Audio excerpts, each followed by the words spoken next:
Olá pessoal, tudo bem? Eu sou Matheus Quelhas, Head de Transformação de Negócios na Ace Cortex e professor no MBA em Gestão de Inovação da UFSCar.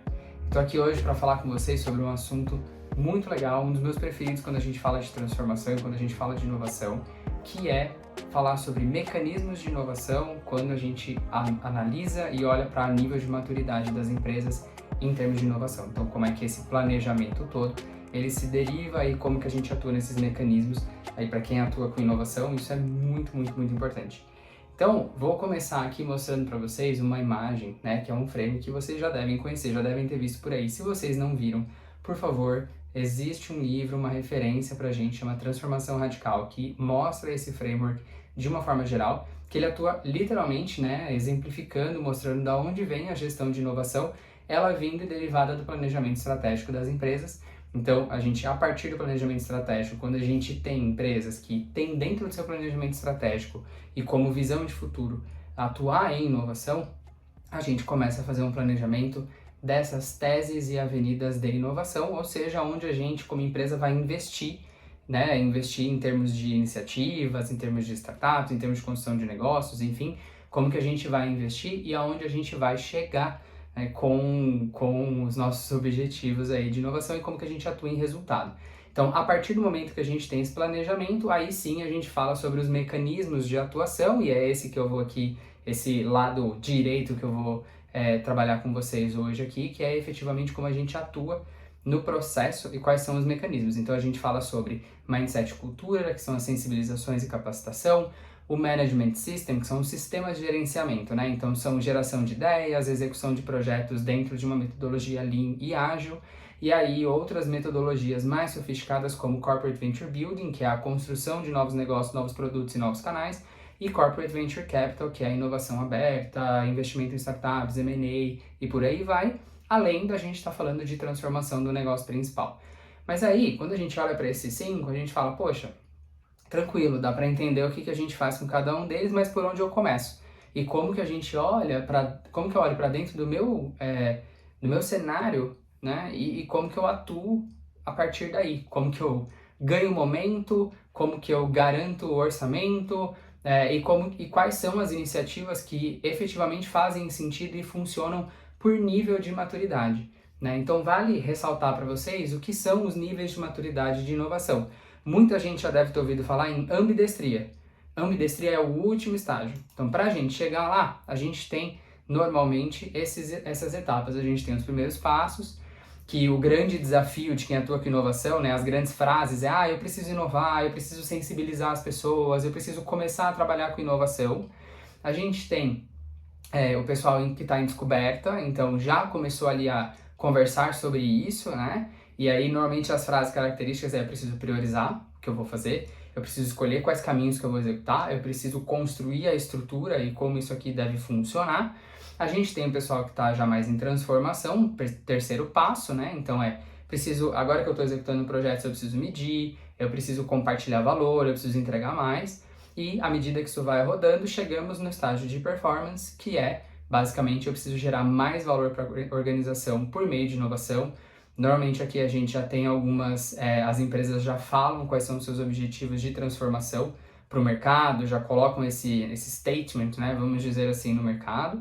E a gente tem, por passo final, a ambidestria. A gente vai chegar lá, a gente vai chegar em todos esses, mas vale ressaltar para vocês que cada uma dessas etapas elas têm objetivos diferentes. As frases, as dores, os desafios são também diferentes. Então, quais são os objetivos que a gente deveria cumprir em cada um desses estágios? Quando a gente está em primeiros passos, a primeira coisa que a gente tem que fazer preciso iniciar a promoção da inovação dentro da corporação, dentro da empresa. Precisa virar um assunto, precisa virar a pauta necessária, principalmente para a liderança. Porque no que eu mostrei anteriormente para vocês viram lá, é do planejamento estratégico da empresa que a gente cria o planejamento estratégico de inovação, porque uma coisa está ligada na outra, e aí sim a gente vai falar sobre mecanismos de inovação. Então, nesse momento, as empresas passam mais ou menos, em média, né, cerca de 1 ano fazendo esse tipo de promoção, de adaptação e de sensibilização. A partir do momento que a gente tem o pessoal já sensibilizado, os desafios, quando a gente fala em descoberta, né, que é o segundo passo, a gente fala de garantir justamente que todas as áreas de negócio e as áreas core, por exemplo, finanças, pessoas, RH, enfim, essas áreas core, marketing, né, essas áreas que não são áreas de negócio propriamente dita, de produto ou de serviço propriamente dita, todos eles estejam dispostos a investir no risco de inovação, porque trabalhar com inovação é sempre trabalhar com risco, né? Então o risco é calculado, né, gente? Mas a gente trabalha sempre dentro de uma visão de portfólio e todo portfólio tem seu risco. E aí, para esses momentos acontecerem, normalmente essas empresas passam aqui 2 anos também, tá? Ali 1 ano na primeira fase, 2 anos na segunda fase, normalmente quando elas estão sozinhas ali nesse movimento, junto com o time de inovação. Uma vez que a gente consegue essa sensibilização e o pessoal comprado e já investindo um pouco em inovação, a gente começa a entrar no nível de capilarização de inovação. Então, quando a gente fala de transformação, significa o quê? Significa que a gente já está com projetos rodando, normalmente esses projetos, esses experimentos, essas iniciativas, né, elas estão rodando dentro das áreas de negócio ou das áreas core, né, das áreas mais transversais, caso a gente esteja fazendo algum projeto ali dentro. E a gente está falando sobre experimentação, a gente está falando sobre expandir o leque de iniciativas ao máximo, né, o número de iniciativas ao máximo, para que a gente possa ganhar a capilarização e começar a demonstrar resultado a partir daí. E aí a gente tem um período dentro desse ambiente de transformação. Então, times de inovação aqui, caso existam, né, eles estão principalmente olhando e coletando informações que são executadas pelas áreas de negócio. Então, às vezes tem projeto em TI, tem projeto no marketing, eu tenho um projeto numa área de negócio X e por aí vai, né? Então, os donos e investidores desses projetos estão dentro das áreas de negócio. O que começa a se mostrar a gente começa a perceber que coisas vão dar certo e coisas não vão dar certo. Nesse momento aqui, a gente passa alguns anos aqui, então pode dar certo, pode não dar certo, a gente está falando de uns 2 anos e meio, normalmente quando as empresas estão sozinhas, grandes corporações sozinhas fazendo esse processo. A partir do momento que começa a não dar certo, é onde a gente começa a ver os grandes problemas acontecerem, que é, investimos um monte nisso de inovação, só um projeto vingou, ou só 2 projetos vingaram de 10, sei lá. Quando a gente trabalha com risco, a gente trabalha com portfólio, e realmente não são todos os projetos que devem avançar para outras etapas. Então, aqui nesse momento, os times de inovação começam a ter um pouco mais de dificuldade em angariar investimento para projetos, ou as áreas às vezes não querem efetivamente seguir com todo o portfólio de projetos que deveria seguir, porque tem prioridades, né? Prioridades de resultado e prioridades de exploração, não tem nada de errado nisso. Mas a gente sempre encontra esses desafios. Então, quando a gente começa a entrar em performance, é no momento em que eu saio desse número gigantesco de projetos, eu continuo com um número muito grande de projetos, mas na sequência a gente começa a centralizar e a gente começa a proteger a inovação.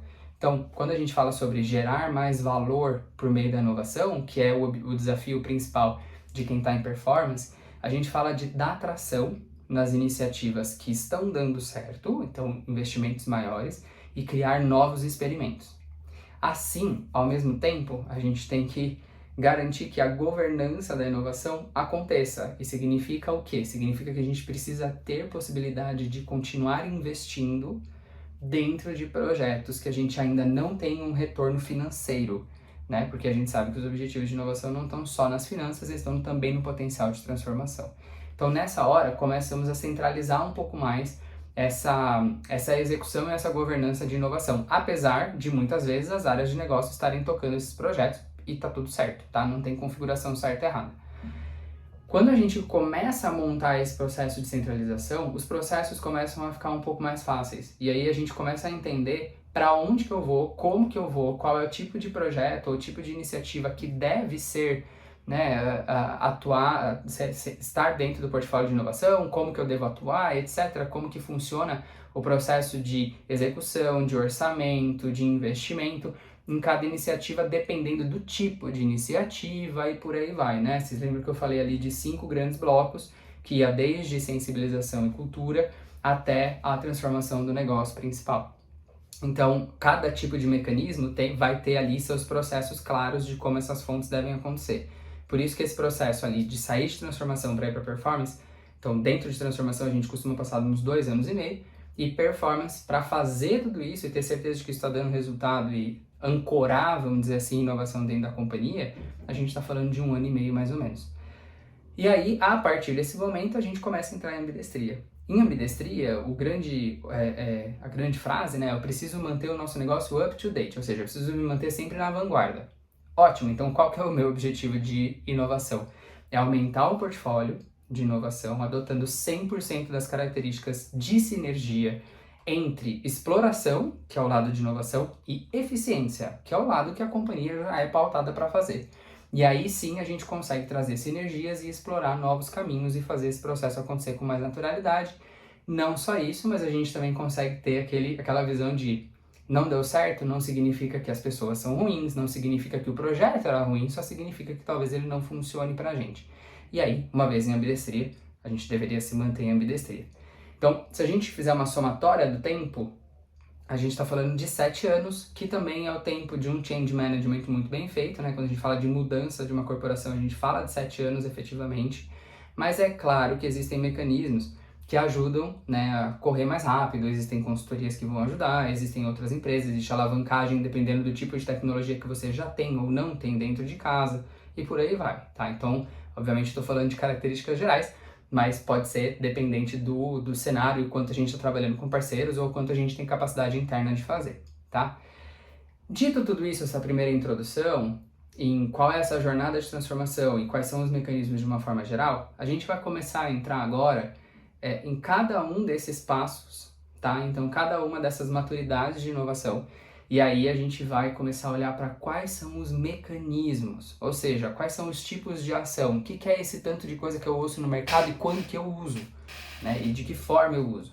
Vale dizer que não tem certo e errado, você pode começar com muita coisa extremamente avançada já em primeiros passos, mas o que vem aqui na sequência é um grande compilado e é uma grande visualização de muito benchmark de inovação, de muitas empresas de inovação e também da nossa experiência aqui na expertise com a Ace Cortex, que no momento presente que a gente está gravando esse vídeo, a gente já está em mais de 160 clientes. Então a gente consegue saber o que tem funcionado e o que não tem funcionado em empresas de diferentes tamanhos, diferentes setores, enfim, tá? Então, começando, né, mostrando um pouquinho mais dessa jornada de inovação corporativa, mas agora olhando mais para como fazer. E aí, quando a gente fala de primeiros passos, o grande mecanismo de primeiros passos, que é sensibilizar, por exemplo, né, alinhar todo mundo, é fazer barulho, gente. E fazer barulho a gente faz com grandes atividades que incluam o máximo número de pessoas possível. E é fazer efetivamente esse sistema rodar, essa fala rodar dentro da organização. Então a gente fala sobre primeiro formato de atuação, né? Sensibilização de liderança, a gente fala de hackathon. Então, por que a gente fala de sensibilização de liderança, né? Voltando, a gente fala de sensibilização porque tem que estar dentro do planejamento estratégico, a gente precisa ganhar um pouco mais desse espaço para conseguir avançar. Então, sensibilização de liderança é uma das coisas mais principais que tem nesse primeiro passo. A gente fala de hackathon, que começa a trazer muita gente para participar, workshops imersivos, a mesma coisa, começa a descer em profundidade, a um pouco mais de como inovação pode transformar o negócio.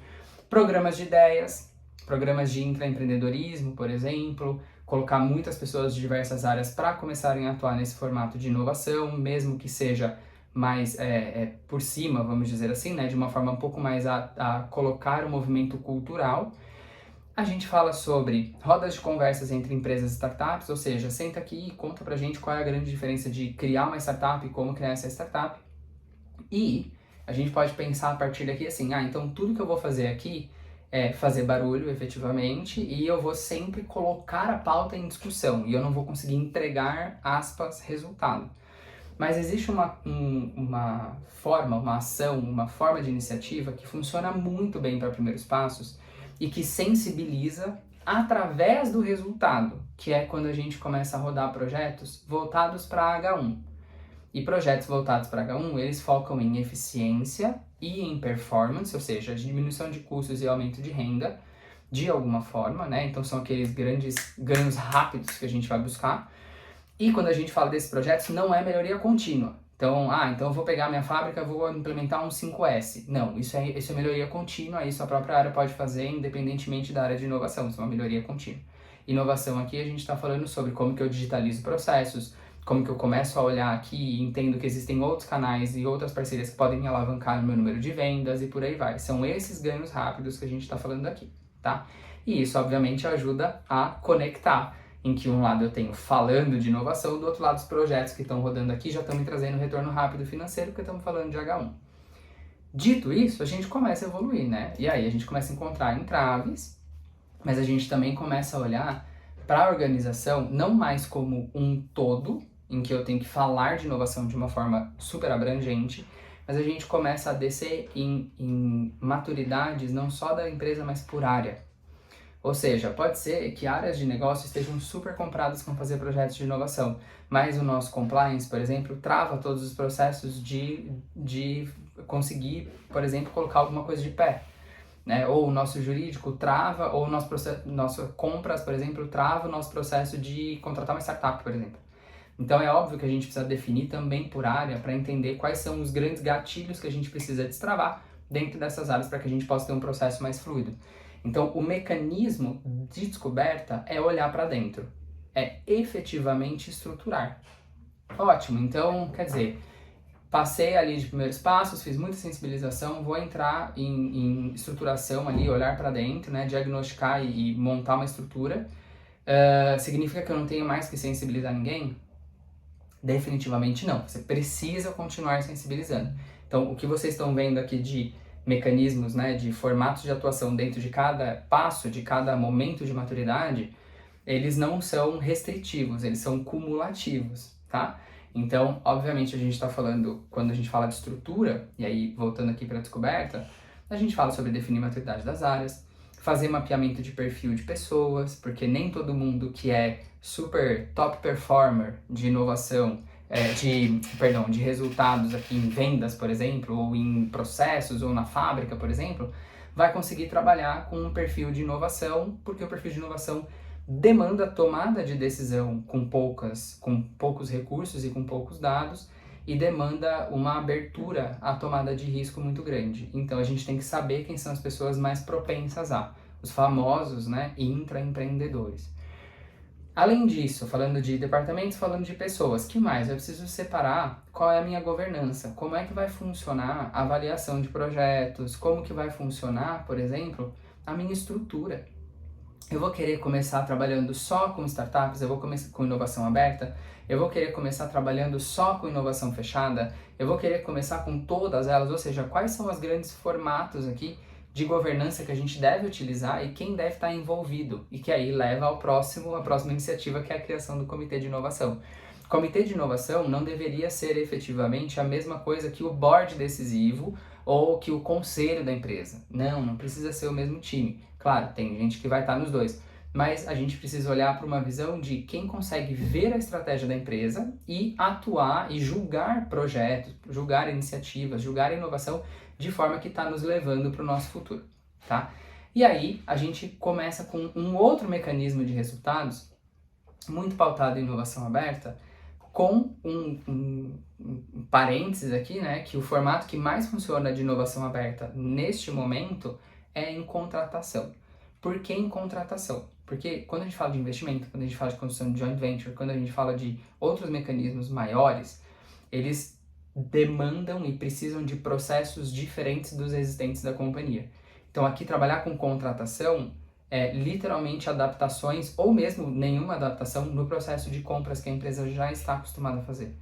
Então é a gente começar de novo a abrir a nossa visão de inovação, mercado, open innovation, startups, etc., utilizando os nossos mecanismos internos. A gente ainda está em descoberta, a gente ainda está vendo se esse negócio tem capacidade sim ou não, né? Então ainda tem toda essa visão por trás. E à medida que esse negócio vai rodando, que as coisas vão funcionando, ou não, né? A gente vai ter que ir adaptando no meio do caminho, mas à medida que as coisas vão evoluindo, a gente passa para a transformação. Eu já adiantei para vocês que em transformação a gente costuma ter muitos projetos em muitos lugares. Então, obviamente, que aqui a gente fala, o nosso mecanismo principal é execução de projetos. E aí sim, efetivamente começa. Então, eu preciso começar a colocar essas áreas para trocar sobre os projetos delas, então a gente fala desses fóruns de inovação. A gente começa a fazer uma execução em grupos dedicados, em squads, então famosos squads, né? Não precisa ser efetivamente squad, pode ser célula ágil, podem ser outros formatos, mas a gente coloca pessoas já dedicadas para trabalhar dentro desses projetos, para conseguir efetivamente adotar o novo padrão de trabalho que elas têm, tá? A gente fala sobre digitalização e simplificação de processos internos, agora numa ótica ainda maior. Então, exemplos de empresas aqui que, por exemplo, né, tinham atendimento e fizeram uma digitalização super grande das primeiras etapas de atendimento para conseguir efetivamente chegar em maior performance no atendimento ao cliente, por exemplo, tá?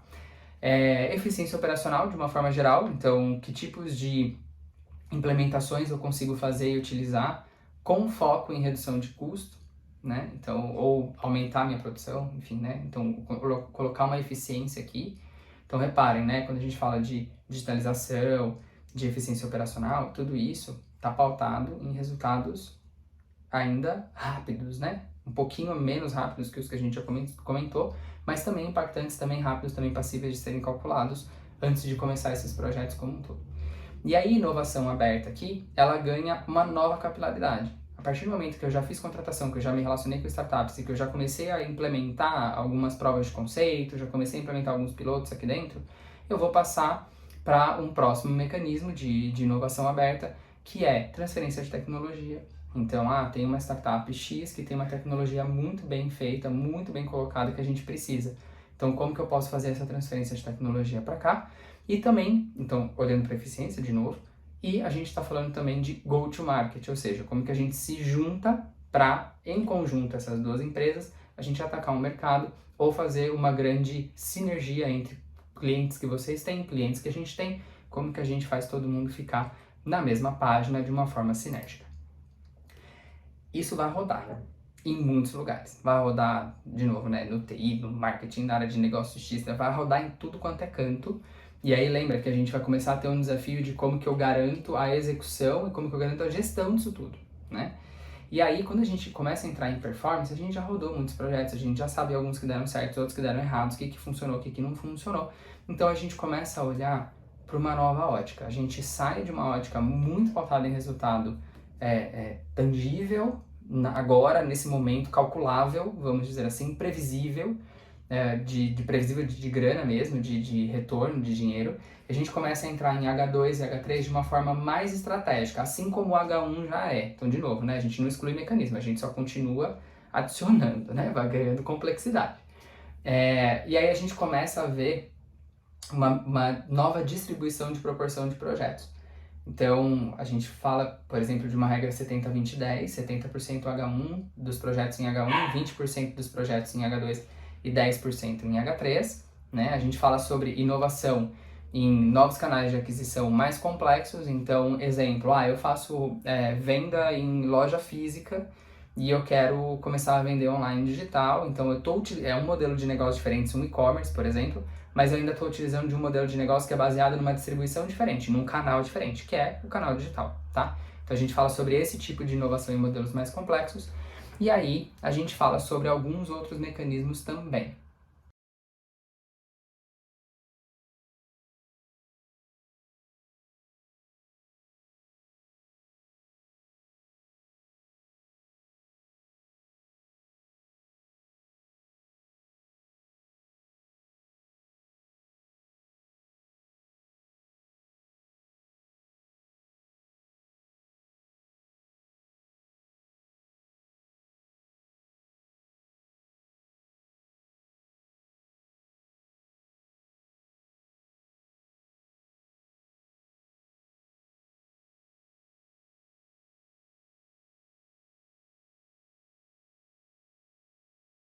Os outros mecanismos que a gente vê também acontecendo em performance, né? A gente fala sobre criação de novos produtos e novos serviços. Então, como que eu consigo lançar novas ofertas para o meu mercado existente ou novos serviços para o meu mercado existente, tá?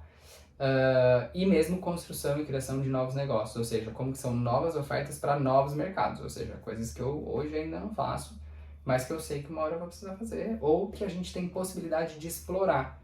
Ou seja, ninguém está fazendo, então por que eu não estou fazendo isso, tá? Então é basicamente isso aqui que a gente fala de construção de novos produtos e serviços e construção de novos negócios.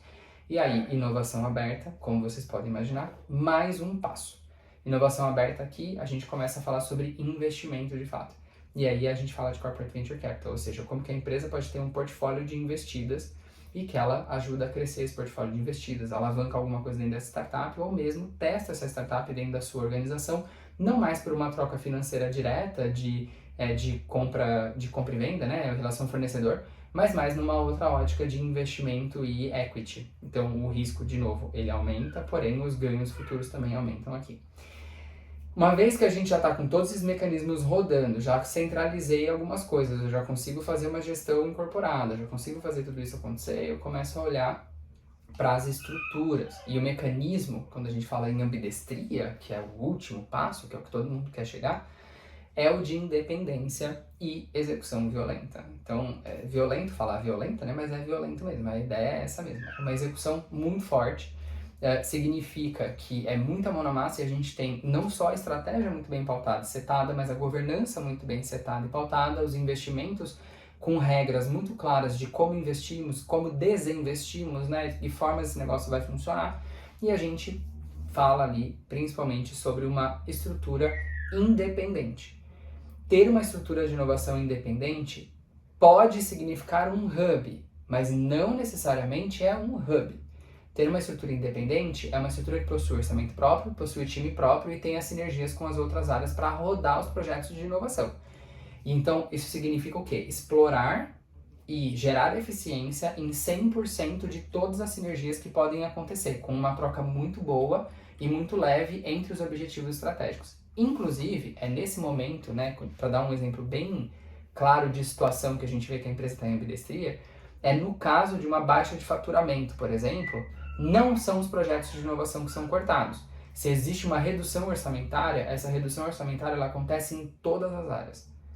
Então, mesmo em inovação, mas ela acontece também nas outras áreas. A partir desse momento, a gente consegue entender que, por mais que a gente tenha ou um redirecionamento maior para H1, né, um aumento no volume de H1, ou a gente tenha uma queda orçamentária, todo mundo está no mesmo barco e a gente continua se explorando, né, essa exploração aí entre os dois lados, porque a gente sabe que o futuro da empresa, a sustentabilidade da empresa depende de inovação também, tá? Então pode ser hub, pode não ser, mas tem orçamento próprio. E aí agora a gente começa a dar mais foco ainda naquelas iniciativas de H3, ou seja, aqueles novos produtos, novos serviços, novos negócios para novos clientes. Então, o ponto de exploração, de incubação, né, as palavras aí de mercado que vocês devem ouvir o tempo inteiro, estou ajudando vocês aqui a encaixar, mas esse ponto de incubação de novos negócios, que são totalmente diferentes do modelo de negócio tradicional, mas possuem sinergias para o mercado, eles vão acontecer com mais intensidade aqui. E aqui a gente deve explorar com muita diligência, né, e com muita calma e com métricas muito pautadas e muito específicas para o acompanhamento desses projetos em H3, tá? A gente também fala de outros formatos de iniciativa que são ainda mais complexos. Aqui a gente fala de joint venture, por exemplo, que é a exploração de sinergia e criação de empresas entre várias empresas, né? E aí, por que isso aqui é mais complexo? Porque o alinhamento das duas ou mais empresas que vão participar dessa joint venture, ela tem que estar no mesmo lugar. Todo mundo tem que ter o mesmo objetivo. Então, significa que se você está numa empresa ambidestra, a outra empresa que está indo com vocês montar esse negócio, por exemplo, ela tem que ter a mesma visão de futuro que vocês e ninguém pode defender o seu objetivo único. Tá? Todo mundo tem que defender o objetivo dessa venture. É uma joint venture, é uma venture conjunta. Então ela é conjunta com um objetivo próprio que vai beneficiar todo mundo, mas obviamente um objetivo próprio. Os maiores cases de fracasso de joint venture, né, dica aqui adicional, enfim, comentário adicional, são empresas que estavam com a cultura e mesmo com a visão futura desse negócio divergentes. E aí, obviamente, né, cada um puxa para um canto e o negócio não anda. Além de joint ventures, a gente começa a ver normalmente mecanismos de spin-off. Spin-off nada mais é do que eu construir um novo negócio e esse negócio sair do meu CNPJ principal e gerar um novo CNPJ no Brasil, né, uma nova empresa. Por que eu faria isso? Para conseguir operar, para conseguir crescer, para ter um roadmap, né, para ter um processo de evolução contínuo próprio, né, e que eu possa, obviamente, ajudar aí a empresa mãe de alguma forma a partir daí. Com spin-off também é interessante quando a gente utiliza como processo de desenvolvimento de talentos que a gente vê dentro da organização. Ou seja, ninguém precisa se tornar uma pessoa da diretoria, né? A pessoa pode ser uma intraempreendedora que vai spin-offar com o negócio da organização, tá? E por fim, a inovação aberta dá o seu último passo, né? Mais ou menos aqui, mas um outro passo que a gente fala de investimentos M&A e às vezes até fundos de investimento em startups que são criados dentro das organizações. Então, o investimento continua, a M&A a gente está falando de fusões e aquisições, quando necessário, e a gente também está falando de fundos de estruturação de CVC, de M&A e por aqui vai.